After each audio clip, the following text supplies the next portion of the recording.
Souvent, les femmes disent on aimerait bien que nos hommes nous partagent leurs peurs, nous partagent leurs insécurités, nous partagent lorsqu'ils sont mal, de façon à ce qu'on puisse comprendre comment est-ce qu'ils sont et qu'on puisse mener par la suite une bonne relation, les soutenir. Et sur le papier, c'est très bien. Mais dans les faits, il y a un autre point que beaucoup de personnes oublient d'aborder.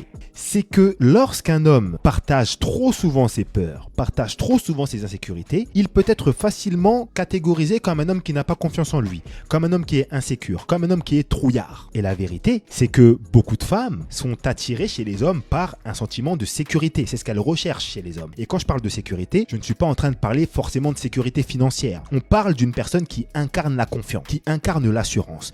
Mais quand on est constamment en train de partager ses peurs, forcément, on n'incarne pas ça parce qu'on a toujours peur. Alors du coup, où est le curseur? À quel moment est-ce que c'est bon de partager ses peurs et à quel moment est-ce que ça devient trop? À quel moment est-ce qu'il faut s'arrêter pour incarner la confiance? Eh bien ça, personne ne le sait. Pourquoi? Parce qu'étant donné que chaque femme est différente, une femme aura un curseur au niveau 1, une autre femme aura un curseur au niveau 10, une autre femme aura un curseur au niveau 5. Et c'est pour ça que vous voyez que beaucoup d'hommes n'osent pas forcément exprimer, vivre leur peur à 100% devant leur compagne.